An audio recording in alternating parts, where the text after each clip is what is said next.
Hi welcome to Srimathi kitchen. இன்றைக்கி ஸ்ரீமதி கிச்சனில் வெள்ளை பூசணிக்காய் கூட்டு சிறுபருப்பு போட்டு எப்படி செய்கிறதுன்னு பார்க்கலாம். அதுக்கு தேவையான இன்க்ரீடியன்ட்ஸ் என்னென்னு பார்க்கலாம். சிறுபருப்பு வந்து ஒரு கப்பு ஊற வச்சுட்டு நல்லா வாஷ் பண்ணிவிட்டு குடிக்கிற தண்ணி ஊற்றி எடுத்து வச்சுருக்கேன்.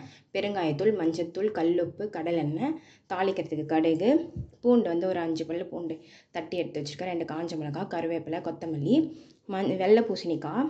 இங்கே பாருங்கள், இந்த மாதிரி தான் இருக்கும். தோல் நல்லா கனமாக இருக்கும். அதை நல்லா சீவிட்டு அதில் இருக்க விதை எல்லாத்தையும் சீவிட்டு இந்த மாதிரி நான் பொடியாக கட் பண்ணி எடுத்து வச்சுருக்கேன். 2 தக்காளி. இப்போ எப்படி செய்யுதுன்னு பார்க்கலாம்.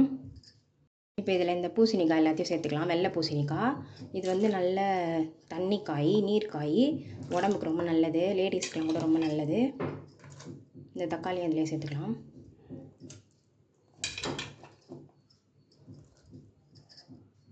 இப்போ இதில் கல் உப்பு சேர்த்துக்கலாம், மஞ்சள் தூள் சேர்த்துக்கலாம், பெருங்காயத்தூள்,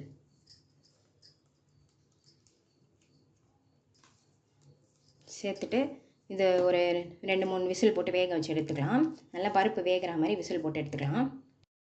நான் ஒரு 5 விசில் போட்டேன். பருப்பு, வெள்ளை பூசணிக்காய் எல்லாம் நல்லா வெந்துடுச்சு. இப்போ இதை தாளிச்சிக்கலாம். கடாயில் கடலை எண்ணெய் ஊற்றிருக்கேன். இப்போ இதில் கடுகு சேர்த்துக்கலாம்.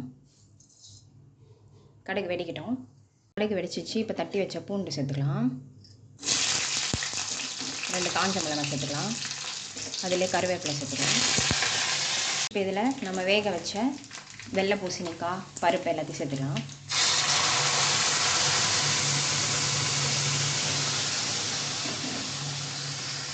இப்போ இது நல்லா கலந்து விட்டு ஒரு 5 நிமிஷம் இது நல்லா அப்படியே கொதிக்கட்டும்.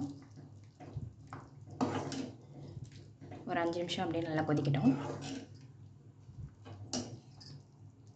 இப்போ நல்லா ஒரு 5 நிமிஷம் நல்லா கொதிச்சிடுச்சு. இப்போ இதில் ஃபைனலாக கொத்தமல்லி சேர்த்துக்கலாம். வெள்ளை பூசணிக்காய் கூட்டு சிறுபருப்பு போட்டு சூப்பராக ரெடி ஆகிடுச்சு. இது வந்து உடம்புக்கு ரொம்ப நல்லது, லேடிஸ்க்கு ஒயிட் படுறது கூட ரொம்ப நல்லது. அப்புறம் இது வெயிட் லாஸ்க்கும் ரொம்ப நல்லது. இது வந்து மார்னிங்கில் வெறும் வயிற்றில் ஜூஸ் போட்டு குடிப்பாங்க.